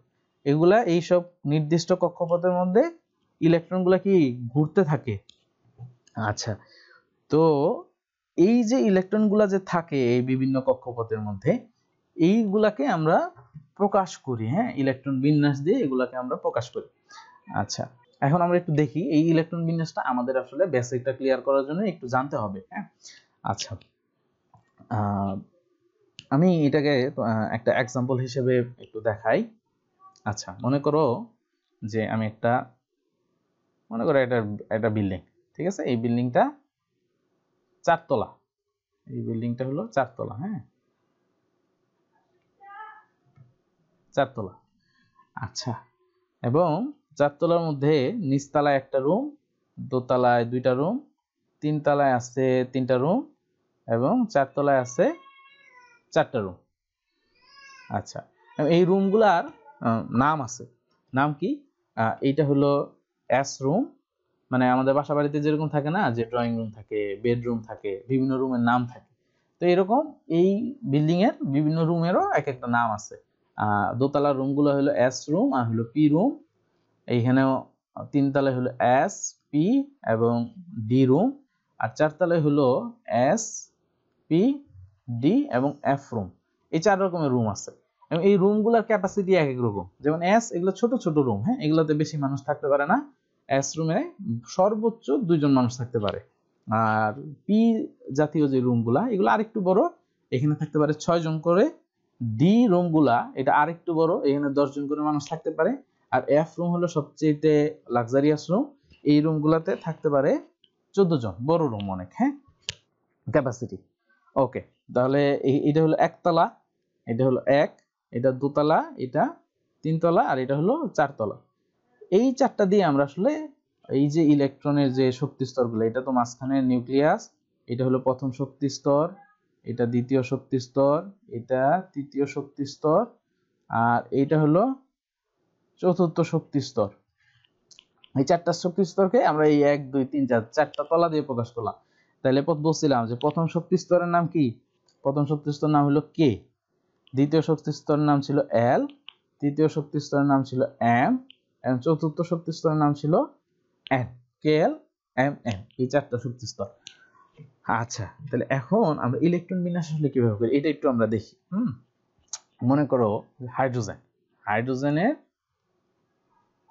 প্রোটন সংখ্যা কত? পারমাণবিক সংখ্যা 1, তার মানে যতগুলা প্রোটন আছে ততগুলা ইলেকট্রন আছে। তাহলে ইলেকট্রন কয়টা আছে? একটা। দেখেন এই ইলেকট্রনটা আসলো, এসে তো নিচতলাতেই ঢুকবে, তাই না? এসে নিচতলায় ঢুকলো। এই রুমে ক্যাপাসিটি কতজন? 2 জন, কিন্তু ঢুকছে কয়জন? একজন ঢুকছে। তো এটার আমরা লিখি S1, মানে একজন ঢুকছে। একজন তো এখানে থাকতে পারবে। হাইড্রোজেনের ইলেকট্রন বিন্যাস হলো 1s1, যে নিচতলায় একতলায় এস রুমে একটা ইলেকট্রন আছে। ওকে, আচ্ছা, এখন আরেকটু বড়তে যাই। হ্যাঁ, মনে করো যে হিলিয়ামের পারমাণবিক সংখ্যা হলো 2, তার মানে কয়টা ইলেকট্রন আছে? 2টা। এই 2টা কি করবে? আইসা নিচতলায় ঢুকবে। নিচতলায় এস রুমে কয়জন থাকতে পারে? 2 জন। তাহলে 2 জন থাকলো, কোনো সমস্যা নেই তো, 2 জন তো থাকতে পারবে। তাহলে কি হবে? নিচতলার এস নাম্বার রুমে এই 2টা ইলেকট্রন থাকবে। এটা হলো হিলিয়ামের ইলেকট্রন বিন্যাস 1s2। এখন আসো লিথিয়াম। হ্যাঁ, লিথিয়ামের পারমাণবিক সংখ্যা হলো 3, তার মানে ইলেকট্রন কয়টা আছে? 3টা। তাহলে আসলো, নিচতলায় আসলো, আইসা এস রুমে 2 জন থাকা শুরু করলো। এস রুমে তো আর থাকতে পারবে না, তাহলে আরেকজন কই যাবে? সে দোতলায় উঠে যাবে। সে দোতলায় উঠলো, দোতলায় উঠে সে এই এস রুমে আরেকটা ইলেকট্রন থাকা শুরু করলো। তাহলে ঘটনা যেটা ঘটলো কি হলো? একতলার এস রুমে কয়জন আছে? 2 জন, আর দোতলার এস রুমে আছে 1 জন। এটা হলো লিথিয়ামের ইলেকট্রন বিন্যাস। তাহলে আমি যদি আরেকটা মৌল নিই, ক্লোরিনের হলো 17, তাহলে তার 17টা ইলেকট্রন আছে। তাহলে কি হবে? 1s2, 1 নম্বর রুমে 2 জন, এরপরে দোতলায় উঠলো 2s রুমে 2 জন, এরপরে 2p রুমে 6 জন। কয়টা হয়েছে? 8 আর 10। এরপরে দোতলায় তো জায়গা নাই, সে উঠে যাবে 3 তলায়, উঠলো 3s2, 2টা উঠছে, কত হয়েছে? 6 2 8 আর 2 10, আর এখানে হলো 12, আরো আছে 5টা। তাহলে বাকিগুলা এই 3p রুমে বাকি 5 জন থাকা শুরু করলো। হয়ে গেল, এটা হলো আমাদের ক্লোরিনের ইলেকট্রন বিন্যাস 1s2, 2s2, 2p6, 3s2, 3p5। এইভাবে আমরা ইলেকট্রন বিন্যাস করি। আমি যদি একটু সামারি করি, যে আমার 4টা কক্ষপথ আছে। 1 নাম্বার কক্ষপথের নাম হলো কে, 2 নাম্বার কক্ষপথের নাম হলো এল, 3 নাম্বার কক্ষপথের নাম হলো এম, এবং 4 নাম্বার কক্ষপথের নাম হলো এন কক্ষপথ। তাহলে এই আর বললাম যে আমরা যদি একটা ঘরের সাথে তুলনা করি, এইটা একটা ঘর, বিল্ডিং এ 4টা ফ্লোর আছে, 4টা ফ্লোর, নিচতলায় একটা রুম, দোতলায় 2টা রুম, 3 তলায় আছে 3টা রুম, আর 4 তলায় আছে 4টা রুম। এগুলোর আমরা নাম দিলাম S room, P room, sorry S, এটা পি, এটা এস পি, এটা ডি, এটা এস পি ডি এবং এফ রুম। এখন এখানে ক্যাপাসিটি গুলো আমরা কিন্তু বলে দিছি যে এস এর ক্যাপাসিটি 2, পি এর ক্যাপাসিটি 6, ডি এর ক্যাপাসিটি 10 এবং এফ এর ক্যাপাসিটি কত 14। আচ্ছা, তাহলে আমার বলো তো একতলায় সর্বোচ্চ কতগুলো থাকতে পারবে? 2টা, তাই না? দোতলায় 2 আর 6 8টা, 3 তলায় কয়টা? 2 আর 6 8, 8 আর 10 18টা, আর 4 তলায় কয়টা থাকতে পারবে টোটাল? 2 আর 6 8, 8 আর 10 18, 18 আর 14 কত হয়? 32। তাহলে 4 তলায় থাকতে পারবে 32টা। এটারে বের করার আরেকটা সহজ ফর্মুলা আছে, সেটা হইলো প্রত্যেকটা শক্তি স্তরের, এই যে শক্তি স্তর যেগুলা কে এল এম এন, এগুলোর আমরা শক্তি স্তর বলতেছি, এই শক্তি স্তরগুলার ধারণ ক্ষমতা হইলো 2n²। তাহলে দেখো এখানে n এর ভ্যালু, এটা হলো n এর ভ্যালু, হ্যাঁ n এর ভ্যালু, তাহলে n এর ভ্যালু 1 হলে কত হবে? 2 মিলছে এটার সাথে। দেখো এই যে 1 নাম্বার শক্তি স্তর বা একতলায় আছে 2টা, আর এখানে যদি 2 বসাও, 2² মানে 4, 4 দুগুণে 8, তার মানে দেখো দোতলায় আমার কয়টা আছে? 8টা, 3 তলায় 2 × 3², তাহলে 3² এ 9 × 2 18, তাহলে এই যে এখানে 3 তলায় 18টা, আর 4 তলায় কয়টা? 2 × 4², 16 দুগুণে 32টা। এই যে আমাদের 4 তলায় 32টা ইলেকট্রন থাকতে পারবে। ক্লিয়ার জিনিসটা, যে আমরা কিভাবে ইলেকট্রন বিন্যাস করতে পারি। এখন আসো পর্যায় সারণী। বলছিলাম যে পর্যায় সারণী যেখানে আমরা আমাদের বিজ্ঞানীরা মৌলগুলোকে সাজিয়ে রাখছে, তো এই পর্যায় সারণী আবিষ্কার হলো দিমিত্রি মেন্ডেলিভ। তবে উনি যেটা করেছিল, সে পারমাণবিক ভর অনুসারে সে তার মৌলগুলোকে সে ডিস্ট্রিবিউট করছিল, যেমন হাইড্রোজেনের পারমাণবিক ভর 1.01, সেইটারে আগে রাখছে, এরপর হিলিয়াম, লিথিয়াম, বেরিলিয়াম, এরকম মৌলগুলোকে সে পারমাণবিক ভর আকারে সাজিয়ে রাখছিল। পরবর্তীতে আধুনিক পর্যায় সারণী, যেটা বর্তমানে যে পর্যায় সারণীটা আমরা ব্যবহার করি, এইটার ভিত্তি হলো পারমাণবিক সংখ্যা। একটু আগে আমি বলছি যে আমাদের বর্তমান যে পর্যায় সারণী, সেখানে মৌলগুলাকে পারমাণবিক সংখ্যা আকারে বিজ্ঞানীরা সাজিয়ে রাখছে। তো এই পর্যায় সারণীর কিছু বৈশিষ্ট্য আছে, যেমন এটার 7টা পর্যায় এবং 18টা গ্রুপ আছে। এই দেখো, একটা পর্যায়, 2টা, 3টা, 4টা, 5টা, 6টা, এই 7টা পর্যায় আছে। এই দিক থেকে যদি কোনো এগুলাকে আমরা বলি গ্রুপ, হ্যাঁ এগুলা গ্রুপ, এরকম টোটাল 18টা গ্রুপ আছে। তার মানে এই হরাইজন্টালি হলো পর্যায় এবং লম্বালম্বি হলো গ্রুপ। 7টা পর্যায় এবং 18টা গ্রুপ আছে। এবং বাম দিক থেকে যদি তুমি ডান দিকে যাও, মনে করো এটা একটা মৌল, তুমি যদি ডান দিকে যাও, ডান দিকে, তো ডান দিকে গেলে পরমাণুর আকার হ্রাস পাবে, মানে এইটার থেকে তুমি যত ডান দিকে যাবা পরমাণুর সাইজ গুলা কমতে থাকবে। আবার উপর থেকে যদি তুমি নিচের দিকে আসো, উপর থেকে নিচের দিকে আসলেও পরমাণুর আকার গুলা কি হবে? বৃদ্ধি পাবে। তার মানে ডান দিকে গেলে হ্রাস পায়, আর নিচের দিকে আসলে পরমাণুর সাইজ বৃদ্ধি পায়। পর্যায় সারণীটা যে এখানে সাজানো হয়েছে, এটা কিন্তু শুধুমাত্র যে পারমাণবিক সংখ্যা দিয়ে সাজাচ্ছে ব্যাপারটা এরকম না, যেমন এখানে 1, 2টা এখানে না লিখে ডিরেক্ট এইখানে কেন চলে গেল, আবার 4-এর পরে 5 এইখানে না হয়ে কেন 5 এখানে চলে গেল। এটা একটা ব্যাপার, যে পারমাণবিক সংখ্যা আকারে তো সাজাইছে বুঝছি, তাহলে এর মাঝখানে এত গ্যাপ কেন? এগুলা তো আবার ঠিক আছে, 20, 21, 22, এগুলার আবার এই সমস্যা কেন? আসলে এটা শুধুমাত্র পারমাণবিক সংখ্যা দিয়ে সাজানো হয়েছে, ব্যাপারটা এরকম না। পারমাণবিক সংখ্যাটা ভিত্তি, এটার উপর ভিত্তি করে সাজানো হয়েছে। বাকি এখানে আরো কিছু ক্রাইটেরিয়া ফলো করা হয়েছে। যেমন আমরা যে গ্রুপ আর পর্যায়ের কথা বললাম, তো প্রত্যেকটা গ্রুপ, যেমন এটা 1 নাম্বার গ্রুপ, এই 1 নাম্বার গ্রুপে যে মৌলগুলো আছে, হাইড্রোজেন, লিথিয়াম, সোডিয়াম, পটাশিয়াম, এই এই মৌলগুলার ধর্ম বা বৈশিষ্ট্য একরকম। আচ্ছা, এই আবার মনে করি এই গ্রুপের মধ্যে যে মৌলগুলো আছে, বোরন, অ্যালুমিনিয়াম, গ্যালিয়াম, ইন্ডিয়াম, থেলিয়াম, এই মৌলগুলার বৈশিষ্ট্য আবার একরকম। আবার এই যে লাস্টের যেটা, এই যে এই গ্রুপে যে মৌলগুলো আছে, হিলিয়াম, নিয়ন, আর্গন, এই গ্রুপগুলার ধর্ম একরকম। হ্যাঁ, এই জন্য এই গ্রুপগুলা সম্পর্কে আমাদের জানতে হবে, যে এই গ্রুপগুলার মধ্যে যে মৌলগুলো আছে এক একটা গ্রুপে, তাদের বৈশিষ্ট্যগুলো কিরকম বা তাদেরকে কি বলে, এই জিনিসগুলো আমাদের একটু জানতে হবে। দেখো প্রথমে আসো গ্রুপ 1। গ্রুপ 1 এ যে মৌলগুলো আছে lithium, hydrogen, lithium, sodium, potassium, rubidium, caesium এবং ফ্রান্সিয়াম। এই যে মৌলগুলো আছে এই মৌলগুলোর বৈশিষ্ট্যগুলো একরকম, একই রকম এগুলা। এটা মনে রাখার জন্য তোমরা এটা ইউজ করতে পারো যে হালি নাকে রুবি ছেঁচে ফেলেছে। হাতে হাইড্রোজেন, লিতে লিথিয়াম, নাতে সোডিয়াম, কেতে পটাশিয়াম, আরবি রুবিতে আরবি রুবিডিয়াম, ছেঁচে সিএস, হ্যাঁ এটা হলো সিজিয়াম, আর ফেলেছে এফআর ফ্রান্সিয়াম। তাই হালি নাকে রুবি ছেঁচে ফেলেছে hydrogen, lithium, sodium, potassium, rubidium, caesium আর হলো ফ্রান্সিয়াম। এরপর আসো গ্রুপ 2। গ্রুপ 2 এটা মনে রাখতে পারো বাদলের মনের কল্পনায় শুধু গভীর রাজত্ব। তাহলে বাদলের এটা হলো বিই, হ্যাঁ বাদল। বিইতে হলো বেরিলিয়াম, মনের এমজি, ম্যাগনেসিয়াম, কল্পনায় সিএ, ক্যালসিয়াম শুধু এসআর। এসআর হলো স্ট্রনসিয়াম, ববি বিএ, এটা হলো বেরিয়াম, আর রাজত্ব হলো আর এ রেডিয়াম। তাহলে কি বাদলের মনের কল্পনায় শুধু ববি রাজত্ব, beryllium, magnesium, calcium, strontium, barium আর হলো রুবিডিয়াম। এরপর আসো গ্রুপ 3। গ্রুপ 3 হলো boron, aluminium, gallium, indium, thallium আর হলো নিওনিয়াম। এটারে মনে রাখতে পারো এইভাবে। সরি, এটা হলো গ্রুপ 13। ওকে, বোন, এলো গেল, ইন্ডিয়া, থাইল্যান্ড, নেদারল্যান্ড। তাহলে বোনতে বোরন, এলোতে অ্যালুমিনিয়াম, গ্যালিয়াম, ইন্ডিয়াম, থেলিয়াম আর হলো নিওনিয়াম।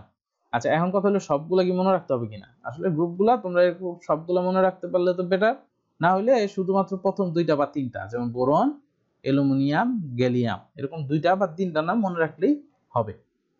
14 নম্বর গ্রুপ কি দেখো, কাল সিলেটে গিয়াসউদ্দিন সোনা পাবে, কিন্তু সেই সোনাটা কি সোনা? ফলস সোনা। তাহলে কাল সি, এটাতে কার্বন, সিলেটে এসআই সিলিকন, গিয়াসউদ্দিন থেকে জিই গ্যালিয়াম, সরি জার্মেনিয়াম, সোনা এসএন, এসএন তে আমরা বুঝি টিন, হ্যাঁ টিন, পাবে পিবি, এটা হলো লেড, হ্যাঁ এটা হলো লেড। আচ্ছা ফলস এটা দরকার নেই, এটা আরো নিচের মৌল, ওটা দরকার নেই আমাদের। এরপরে 15 নম্বর, 15 নম্বরটা তোমরা 15 নম্বরে আছে নাইট্রোজেন, ফসফরাস, আর্সেনিক, অ্যান্টিমনি আর হলো বিসমাথ। এটা মনে রাখতে পারো, নাগপুরা এসে সাবা, বিস্ময় মোর, এই নাগে এন নাইট্রোজেন, পুরাতে ফসফরাস পি, এসে আর্সেনিক, সাবা এটা হলো এসবি, হ্যাঁ এসবি তে বুঝাই আমরা অ্যান্টিমনি, আর বিস্ময়ে এটা হলো বিআই বিসমাথ। ওকে, এরপর 16 নম্বরের জন্য তোমরা এটা মনে রাখতে পারো, অহংকার, স্বার্থপরতা সর্বদা টানে পশ্চাতে লাস্টে। অহংকারের ওতে হইলো অক্সিজেন, স্বার্থপরতা এসে সালফার, সর্বদা সেলেনিয়াম, এরপরে টানে টেলোরিয়াম, আর পশ্চাতে হইলো পলোনিয়াম। তো তোমরা এই যে প্রথম দিকে 2-3টা অক্সিজেন, সালফার এই পর্যন্ত মনে রাখলেই হবে, হ্যাঁ। গ্রুপ 16। এরপর হলো গ্রুপ 17। গ্রুপ 17তে আছে fluorine, chlorine, bromine, iodine, astatine. এটা মনে রাখতে পারো যে ফরিদার ক্লোন ভেড়া ইডিয়েট। তাহলে এফ এ ফ্লোরিন, ক্লোরিন, ভেড়াতে হলো ব্রোমিন, ইডিয়েটে আয়োডিন, আর এতে অ্যাস্টেটাইন। ওকে, তো এইভাবে তোমরা গ্রুপগুলো কিন্তু মনে রাখতে হবে। 18 নম্বর গ্রুপ হেনা আর করিম যাবে রমনা। তো এই হেতে হলো হিলিয়াম, ওকে হিলিয়াম, হিলিয়াম, নাতে নিয়ন, আরতে আর্গন, করিমে হলো ক্রিপ্টন, যাবে জেনন, আর রমনাতে হলো রেডন। মনে এইভাবে তোমরা মনে রাখতো, হেনা আর করিম যাবে রমনা, হিলিয়াম, নিয়ন, আর্গন, ক্রিপ্টন, জেনন, রেডন। আচ্ছা, এই যে বলছিলাম যে একটা গ্রুপের ধাতুগুলার বৈশিষ্ট্যের মধ্যে মিল থাকে, যেমন এই 1 নাম্বার গ্রুপের যে মৌলগুলা, এই মৌলগুলো হলো ক্ষার ধাতু। ক্ষার ধাতু কি? যেসব ধাতু পানির সাথে বিক্রিয়া করে তীব্র ক্ষার ক্রিয়েট করে, এগুলার আমরা ক্ষার ধাতু বলি। তো গ্রুপ 1 এর যে মৌলগুলা, এই মৌলগুলা হলো ক্ষার ধাতু। এই জন্য বলছিলাম যে আমাদের গ্রুপগুলা মনে রাখতে হবে। এরপর আছে মৃত ক্ষার ধাতু। মৃৎ ক্ষার ধাতু কি জিনিস? মৃৎ ক্ষার হলো যেসব ধাতু মৃত্তিকায় পাওয়া যায়, মানে মাটিতে পাওয়া যায়, এগুলো যেহেতু ক্ষার ধাতু, ক্ষার ধাতুর বৈশিষ্ট্য হচ্ছে এগুলা পানির সাথে বিক্রিয়া করে। আর পর্যায় সারণীর 2A এই গ্রুপে অবস্থান করে, 2A বা 2 নাম্বার গ্রুপে। এই যে দেখো, এটা ছিল 1 নাম্বার গ্রুপ, এই যে 1 নাম্বার গ্রুপ, এর পরের গ্রুপটাই হলো 2 নাম্বার গ্রুপ। এরপর আছে অভিজাত ধাতু, হ্যাঁ যেসব ধাতু অভিজাত। অভিজাত বলতে আমরা কি বুঝি? বড় লোক, তাই না, কম সক্রিয় এগুলা। এবং অভিজাত ধাতু হলো যেমন মনে করো গোল্ড, প্লাটিনাম, মানে দামি যেগুলা, এগুলাকে আমরা বলি অভিজাত ধাতু। এরপর আছে মুদ্রা ধাতু, যেসব ধাতুগুলা মুদ্রা বানানোর জন্য ব্যবহৃত হয়, যেমন কপার, সিলভার, হ্যাঁ, এই ধরনের ধাতুগুলাকে আমরা বলি মুদ্রা ধাতু। এগুলা 11 নম্বর গ্রুপে অবস্থান করে পর্যায় সারণী। আর এরপরে আছে কিছু রেডিও অ্যাক্টিভ বা তেজস্ক্রিয় ধাতু। এগুলা এই যে নিচের দিকের, হ্যাঁ, এই যে হলুদ রং করা যে মৌলগুলো আছে, এই যেখান থেকে শুরু হয়েছে, হ্যাঁ, যেগুলার পারমাণবিক সংখ্যা অনেক বেশি, 84 থেকে শুরু হয়েছে, এই ধাতুগুলাকে আমরা বলি তেজস্ক্রিয় ধাতু। এরপর আছে উজ্জ্বল ধাতু, মানে যে ধাতুগুলা খাইলে মানুষ উজ্জ্বল হয়ে যায়, না এগুলা না, মানে যে ধাতুগুলা আসলে দেখতে উজ্জ্বল, তাই না? Sodium, magnesium, aluminium. অ্যালুমিনিয়াম তো আমরা সবাই মানে খুব পরিচিত জিনিস, দেখো না, চকচক করে, এই জন্য এই ধাতুগুলোকে আমরা বলি উজ্জ্বল ধাতু, যে ধাতুগুলা চকচক করে বা উজ্জ্বল। আর কিছু আছে যেগুলো ভারী ধাতু, যেমন লেড, কপার, মার্কারি, আর্সেনিক, এগুলো হলো ভারী ধাতু, ওজন বেশি এগুলা। এবং সবচেয়ে ভারী তরল হলো মার্কারি বা পারদ, যেটা আমরা থার্মোমিটারে ইউজ করি। এই ধাতুগুলোকে আমরা বলি ভারী ধাতু। আর আছে কিছু নরম ধাতু, হ্যাঁ, যেমন সোডিয়াম, পটাশিয়াম, ক্যালসিয়াম, লেড, এগুলো হলো নরম ধাতুগুলাই নরম, হ্যাঁ, অন্য ধাতু না কিন্তু এগুলো আবার। আচ্ছা, অপধাতু, যেগুলা ধাতু এবং অধাতু দুইটারই বৈশিষ্ট্য বহন করে, সেগুলাকে আমরা বলি অপধাতু। আচ্ছা, এরপরে হচ্ছে চালকোজেন, গ্রুপ 6A বা 16 নম্বর গ্রুপ, যেটা এই গ্রুপটাকে বলা হয় চালকোজেন। আচ্ছা, একটা জিনিস আমি একটু ক্লিয়ার করি, এই যে 6A আবার 16, এই জিনিসটা আসলে কি? আচ্ছা, এটা আমি একটু দেখাই দেই। আচ্ছা দেখো, এটা দুই রকমের জিনিস, একটা হলো যেমন এটা 1, হ্যাঁ, আবার এটা 2, তাই না, এটা 3, 4, এরকম করে করে যদি আমরা আসি, তাহলে এই পর্যন্ত হবে 18। এটা একটা 1 2 3 4, তাহলে 16 কোনটা? এটা 16। আচ্ছা, আরেক ভাবে এটারে প্রকাশ করে, সেটা হলো এই যে উপরের দিকে যেগুলা, যেমন এটারে বলে 1A, হ্যাঁ, এটারে বলে 2A, এরপরে এগুলা নিচে নেমে গেছে না, এগুলা আলাদা। এইটা হলো 3, এটা হলো 3A, হ্যাঁ, 3A, এটা 4A, এটা কি 5A, এটা 6A, এটা 7A, আর এটা হলো 8A, হ্যাঁ, এটা 8A। আর এই যে নিচের যেগুলা, এগুলার আমরা বলি বি দিয়ে, যেমন এটা হলো 3B, এরপরে 4B, হ্যাঁ, এরকম করে নিচের গুলো হলো বি। বোঝা গেছে? এই জন্য অনেক জায়গায় এটারে দেখবা যে 6A বলছে অথবা 16 বলছে, হ্যাঁ, এটা কনফিউজ হওয়ার কিছু নাই। ওকে, তাহলে আমরা ছিলাম এখানে চালকোজেন, হ্যাঁ, এই গ্রুপ 16 নাম্বার গ্রুপ যেটা, এটাকে আমরা বলি চালকোজেন গ্রুপ, যেখানে যে অক্সিজেন, সালফার, সেলেনিয়াম, টেলোনিয়াম আর হলো পোলোনিয়াম, এই মৌলগুলা আছে। আর 7 নাম্বার গ্রুপটাকে আমরা বলি হ্যালোজেন মৌল, যে ফ্লোরিন, ক্লোরিন, ব্রোমিন, আয়োডিন, এই গ্রুপটাকে বলা হয় হ্যালোজেন গ্রুপ, 7 নাম্বার গ্রুপটা। এই হ্যালোজেন গ্রুপের মৌল যেগুলো আছে, এই যে ফ্লোরিন, ক্লোরিন, ব্রোমিন, আয়োডিন, এগুলা হাইড্রোজেনের সাথে মিলিত হয়ে অ্যাসিড উৎপন্ন করে, যেগুলোকে আমরা হ্যালোজেন হাইড্রোসিড বলি। এগুলো সক্রিয়তার ক্রম আছে, সবচেয়ে বেশি শক্তিশালী হলো HI বা হাইড্রোজেন আয়োডাইড, এরপরে হাইড্রোজেন ব্রোমাইড, এরপরে হাইড্রোজেন ক্লোরাইড, এবং সবচেয়ে কম শক্তিশালী হলো হাইড্রোজেন ফ্লোরাইড। এইটা ডিপেন্ড করে আসলে এই যে হ্যালোজেন যে মৌলগুলো আছে, এই মৌলগুলোর সাইজের উপরে। এবং আমরা জানি যে পরমাণুতে এই পর্যায় সারণীতে আমরা উপর থেকে নিচের দিকে গেলে কি হবে? পরমাণুর আকার বড় হয়, তাই না? তাহলে সবচেয়ে বড় কোনটা? আয়োডিন। যেহেতু আয়োডিনের আকার সবচেয়ে বড়, তার অ্যাসিডও সবচেয়ে বড়, এরপর ব্রোমিন, এরপর ক্লোরিন, এরপর ফ্লোরিন। এইভাবে এই হ্যালোজেন হাইড্রোসিডগুলার শক্তির ক্রম ঠিক হয়। তাহলে এটা একটু মনে রাখতে হবে, সবচেয়ে শক্তিশালী কোনটা? Hydrogen iodide. এরপর আসো নিষ্ক্রিয় গ্যাস। এই যে সবার লাস্টের যে এটা ছিল, গ্রুপটা ছিল সবার লাস্টে, এই যে 18 নম্বর গ্রুপ, যেটা হিলিয়াম, নিয়ন, আর্গন, ক্রিপ্টন, জেনন, রেডন, এদেরকে বলা হয় নিষ্ক্রিয় গ্যাস, মানে এরা হলো নিষ্ক্রিয়। বোঝা গেছে? তো এরা রাসায়নিকভাবে নিষ্ক্রিয় এবং কক্ষ তাপমাত্রায় এরা গ্যাসীয়, এবং যেহেতু এরা নিষ্ক্রিয়, এই জন্য এদেরকে আমরা অভিজাত গ্যাস বলি, এবং এগুলাকে বিরল গ্যাসও বলা হয়। এগুলার ব্যবহার আছে, এই ব্যবহারগুলো ইম্পর্টেন্ট, কারণ অনেক সময়ই বিভিন্ন সরকারি চাকরির পরীক্ষায় এই নিষ্ক্রিয় গ্যাসগুলোর ব্যবহার আসে। যেমন হিলিয়াম হলো বেলুন এবং উড়োজাহাজে সবচেয়ে বেশি ব্যবহার করা হয়, হ্যাঁ, এবং এই হিলিয়ামের উত্তোলন ক্ষমতা হাইড্রোজেনের তুলনায় প্রায় 92% বেশি, বেলুন, ওই যে আকাশে ওড়ে যেগুলা, এই বেলুনগুলাতে হিলিয়াম ইউজ করা হয়, খুবই হালকা গ্যাস।